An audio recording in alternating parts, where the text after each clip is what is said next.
All right, we're live. We're live. It is the Locker Room, number one source for Texans digital content. I'm Landry Locker.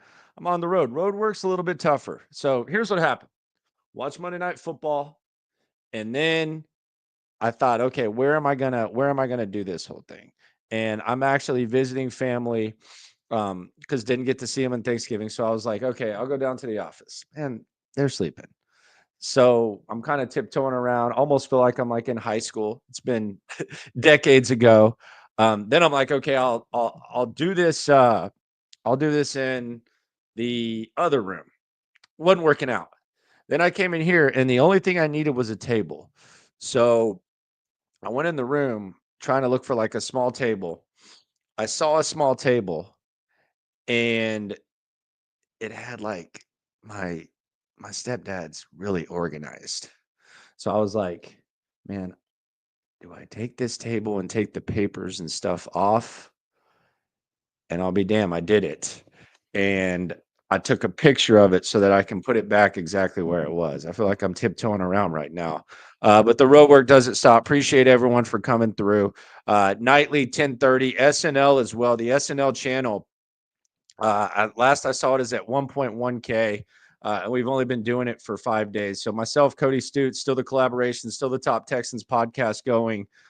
He was on the scene today to hear to DeMeco Ryans. We'll react to that as well as the big news that came out of there. But I appreciate everyone for riding along. And it was a lot of work, but you know what?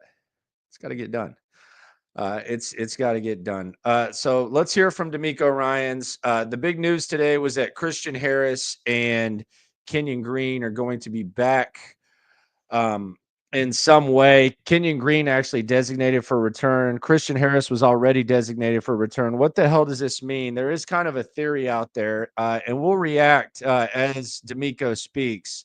But let's hear from DeMeco Ryans and hear what the hell he has to say coming off the bye week. Designated Christian Harris for return. How are you feeling about the linebacker position, and what's your reaction to the suspension? Oh, good to be back from the bye week. happy to be back and get a good break, good getaway for everybody. As we look at, as we move forward, or where we are, in our season, it's great to be playing meaningful football here in December. Our guys have earned the right to be here, and of course we have guys that are coming back, guys who are out. There'll be differences in our lineup changes, and we'll kind of see how that goes throughout the week. So we'll continue to assess. Getting Christian back, getting Kenyon back is helpful. We'll see how those guys continue to progress throughout the week and see where they are and if they can help us, this week or not. Yeah, and that's interesting. He says lineup changes. The theory that is being thrown out there, and I mean, maybe Casario kind of gave us a hint. In the past 2 weeks when they've been playing really well.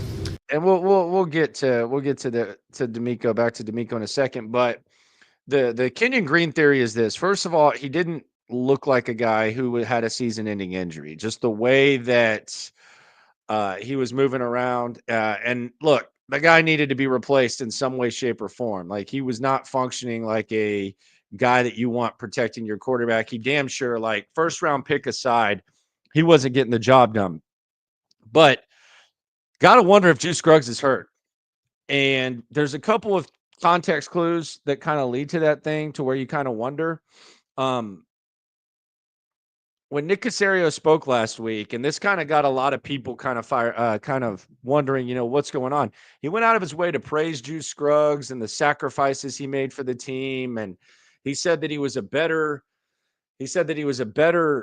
center than guard, which I don't know if the eyes actually tell you that. I don't know if like even the measurements, like the nerdy ass like film study measurements tell you that he was performing any better.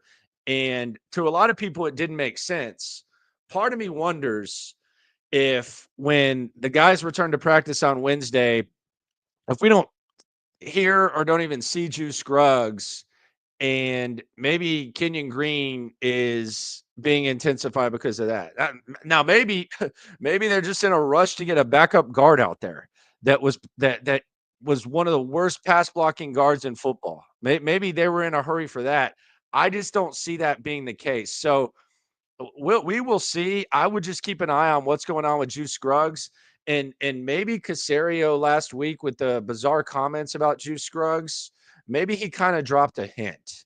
But as far as the Kenyon Green role, like in a perfect world, he's a backup guard, and you let this current offensive line, regardless of how good you think it is or isn't, you let this current offensive line figure some stuff out. But I really, really, really am intrigued to see if we see Juice Scruggs or not. By the way, this stream is brought to you by BetUS. Promo code YouTube150. If you want to get a 150% bonus back up to $2,000 on your first deposit, and then 125% after that. We were doing okay. I'm not going to make a bet tonight. I'll make a bet later in the week.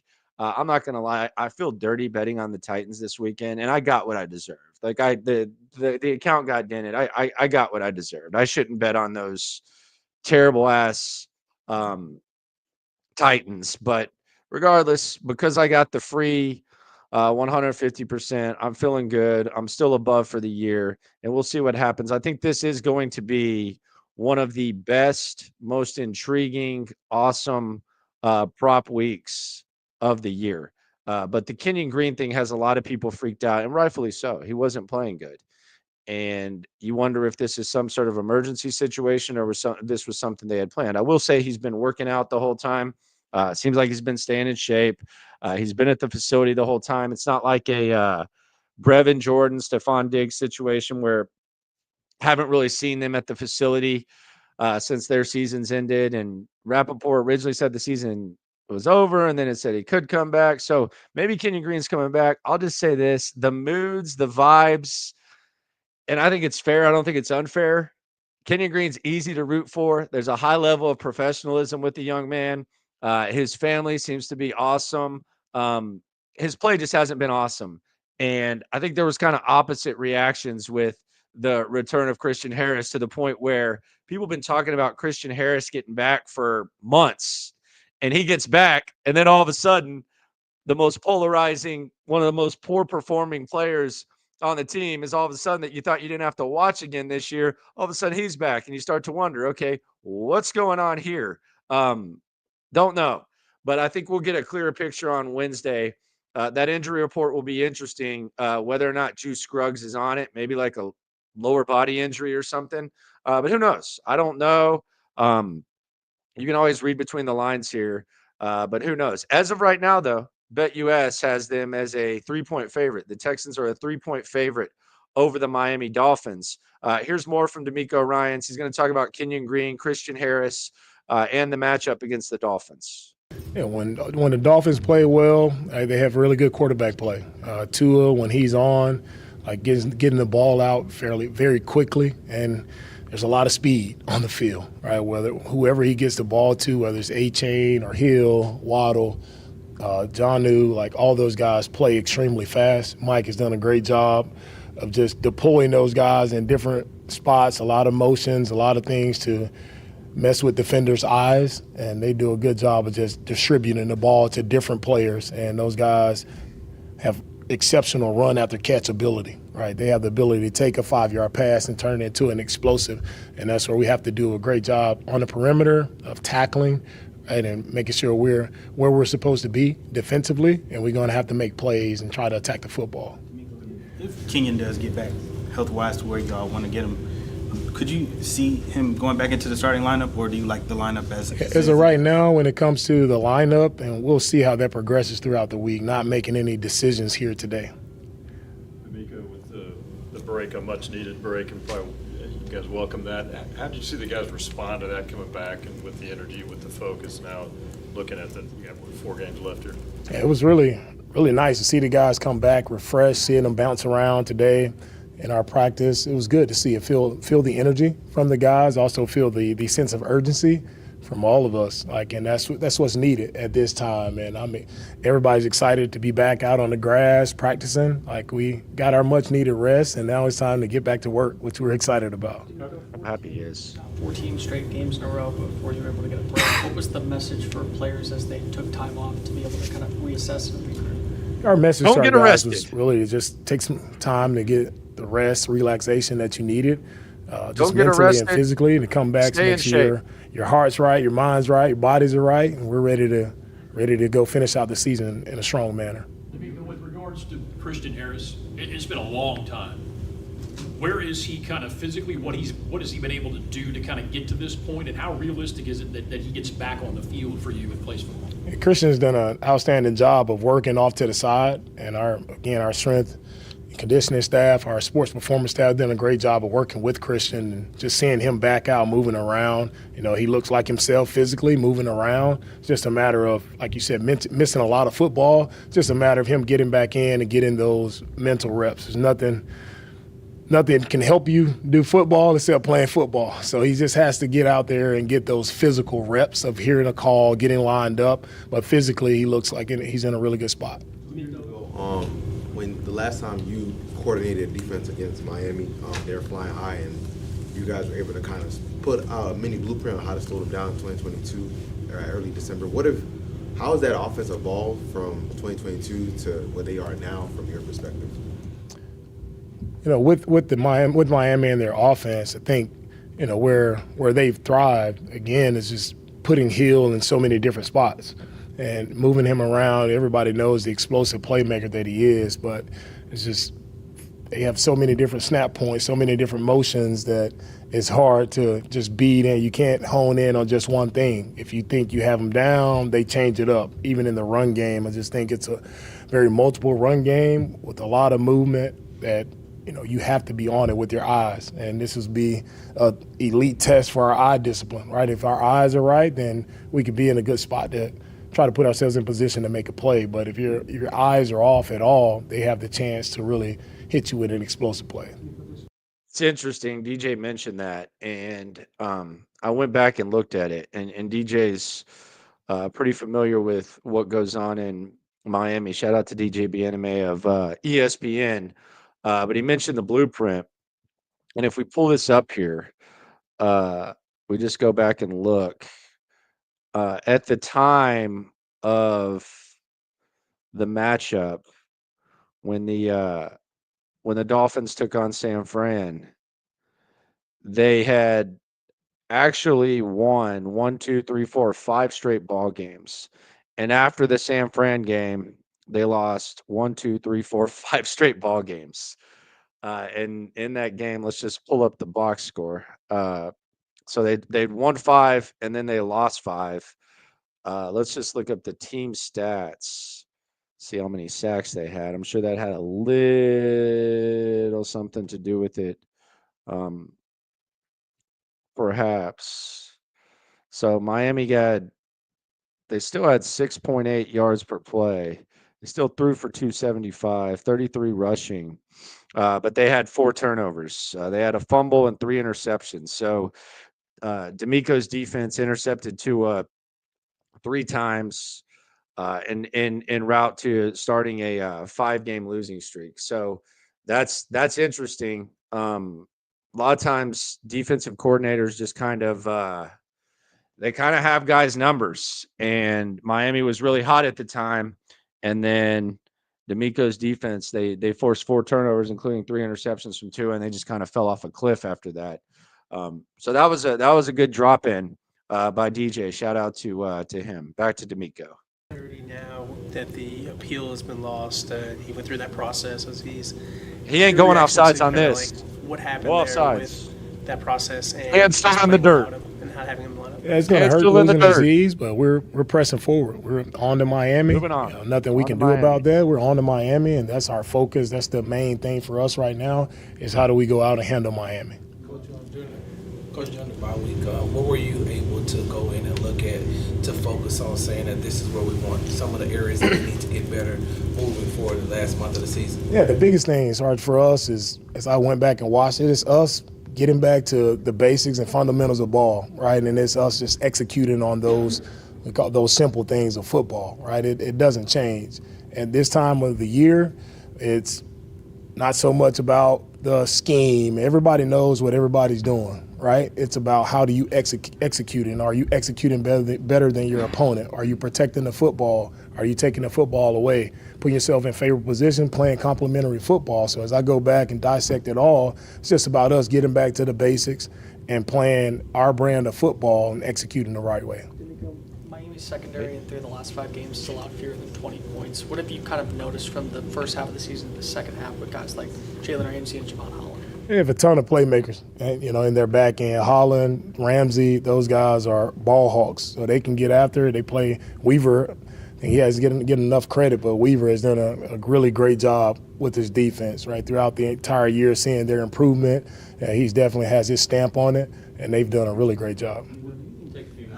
Obviously some people felt like the suspension was unfair, but do you feel like as a team, just something additional you all can rally around? Not having one of your leaders on the team. Yeah, for us, as I said earlier, like we've moved on from that, and it has no bearing on what we're doing right now. Our focus is on Miami. With such a late bye week and so much football that you played consecutively, this is what I want to get to. Were you able to look at film and see maybe how your Listen to team has this grown answer. or changed? So Kunkel, shout out to Will Kunkel, Fox 26.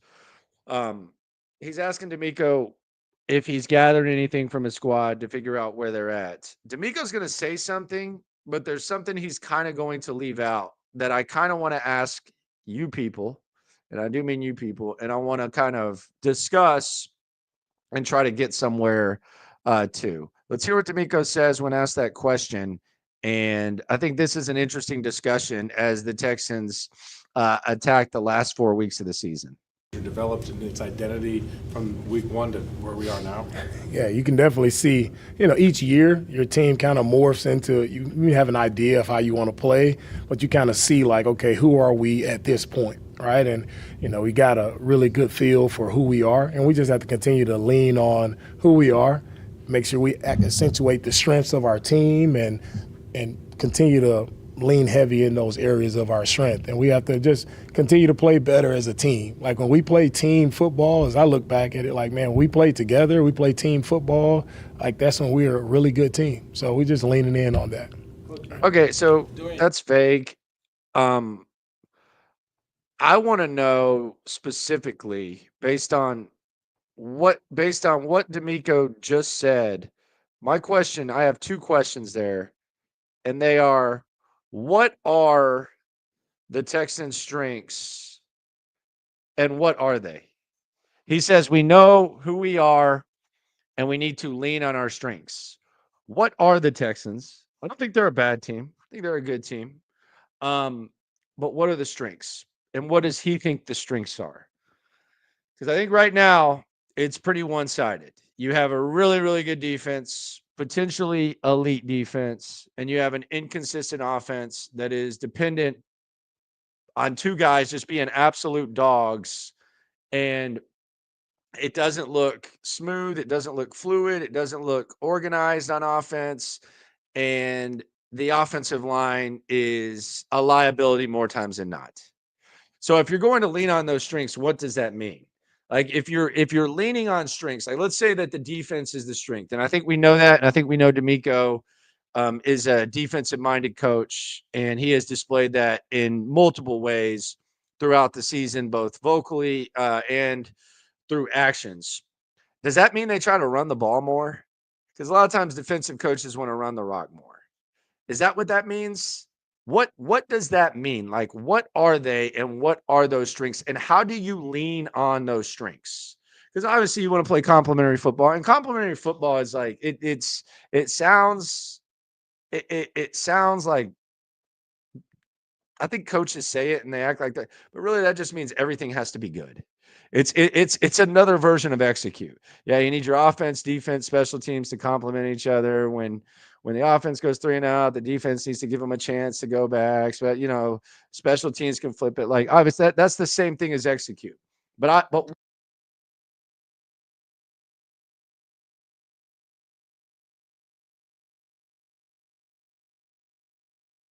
how do you lean onto those strengths? That would be my question. Like, what are you doing to lean on to those strengths? And I think that's a question for the DeMeco Ryans, and something that I would personally like to know from DeMeco. Rick says move Titus to left guard and play Fisher if Juice Scruggs is hurt.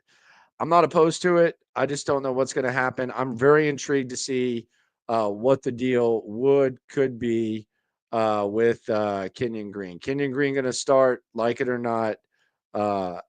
It is what it is. I think you could be right, but we'll see.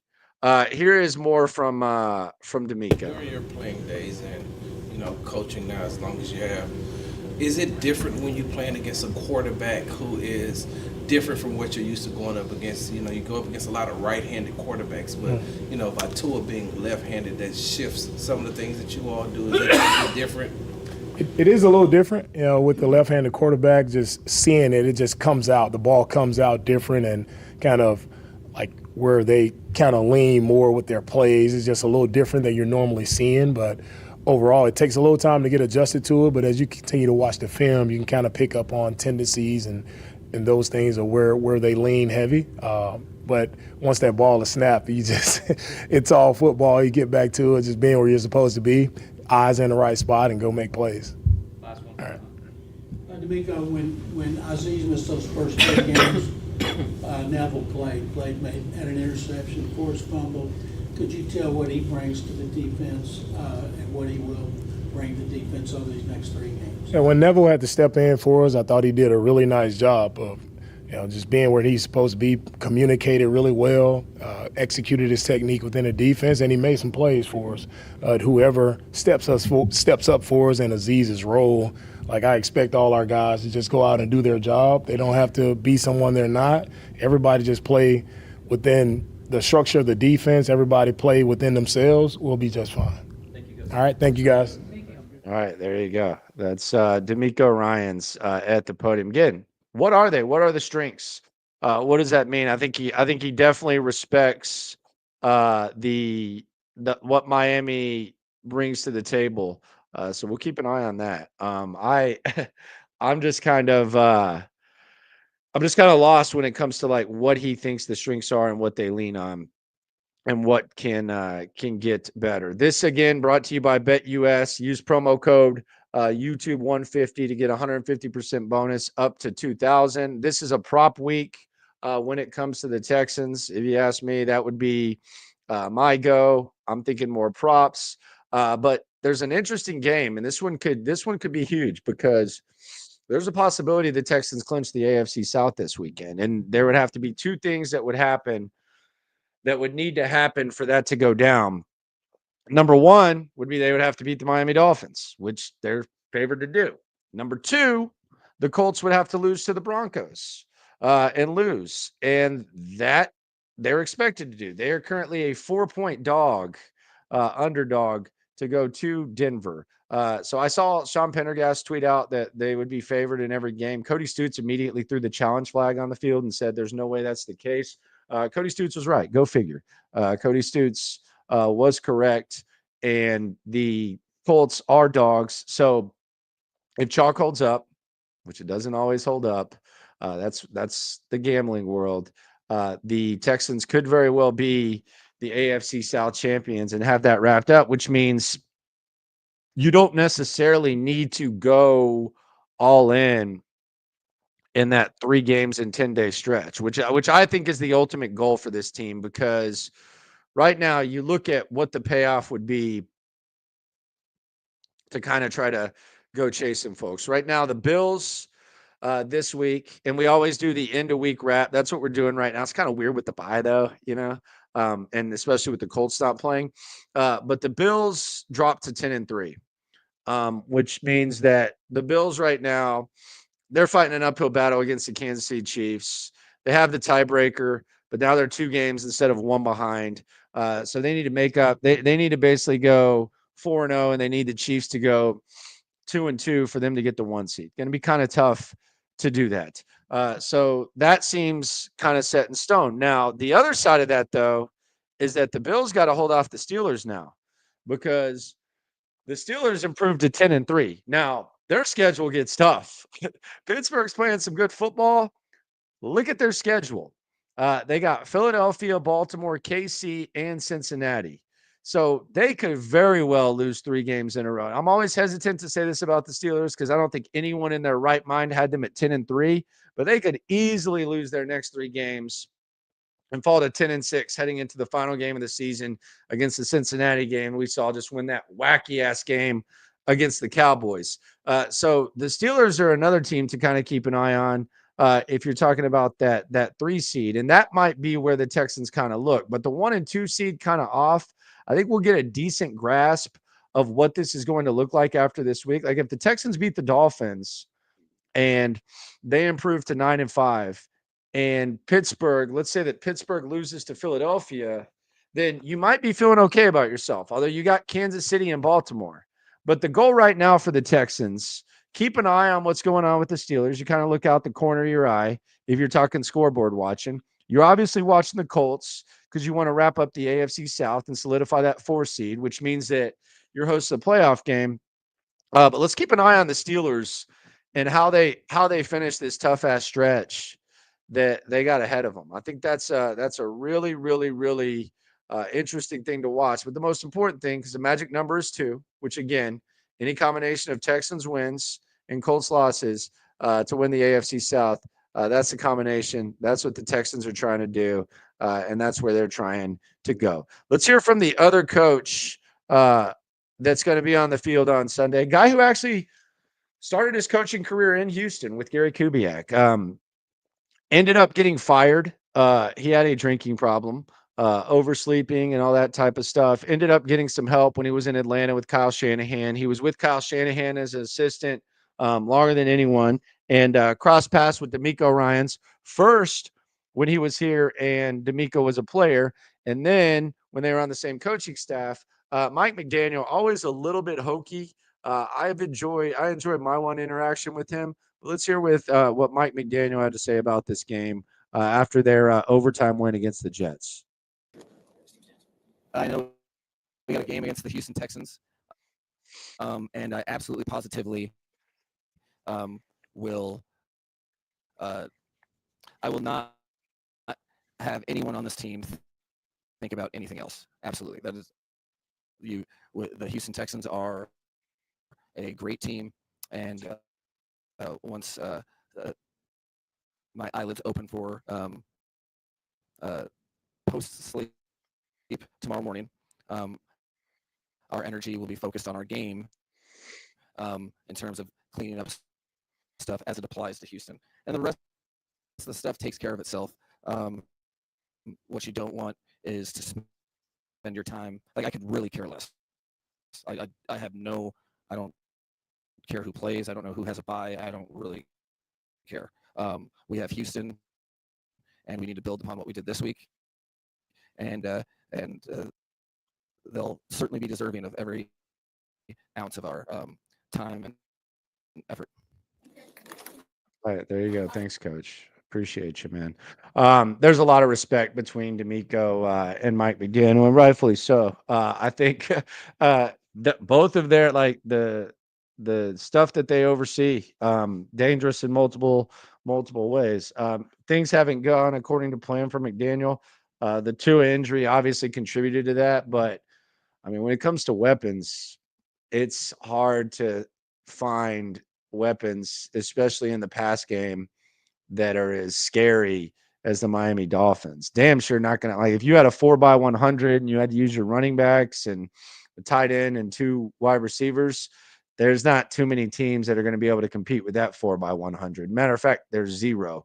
And it probably wouldn't be close with Tyreek Hill, Waddle, Jonnu Smith, and Achane. It is a fast-ass squad. And it'll be really, really interesting to see how that goes. But that's what we got with that. I'm not high. I'm chilling. I'm tired. I got in the road. I got here at 2. Hosted a radio show from 10 to 1 at the #1 station in the country. And then I did my video with Stutz at 4. Helped some stuff. You know how anytime you go visit your mom, she kind of puts you to work. Had to hang some wreaths outside. And now I'm doing the stream, going to record SNL, and then going to get up and do it all over again. So that's where it is. No, I hit the vape a little bit, for sure. I'm a grown ass man. But nah, I hit the vape a little bit a while ago, but nah, I ain't like that. Shout out, or not there right now. I'm definitely like that. Y'all know that. Shout out to BetUS for sponsoring this thing again. Promo code YouTube 150. We'll do the bets once the props come up. The props aren't up yet. They should be up Thursday. This is going to be a gold mine for props. This is going to be a massive prop week. We definitely need to get in on that. So we definitely will. We'll keep a close eye on the other lines. I want to get in on the Indy game for sure. Might even get in on the San Francisco game on Thursday because they're playing some good ball. So we'll see how that goes. Appreciate y'all for coming through. Be sure to subscribe. Be sure to like. Be sure to ride along. And be sure to always remember when it comes to this Texan stuff, we're all in it together. I'm going to leave you with the question that I asked earlier in this thing. Put it in the comments. Subscribe to SNL. What are the Houston Texans and what are these strengths that DeMeco Ryans wants to lean on? Appreciate y'all. Love y'all. Talk to you soon. Be back in the studio this weekend. Content will not stop, though, from SNL to here. SNL, 2 drops a day.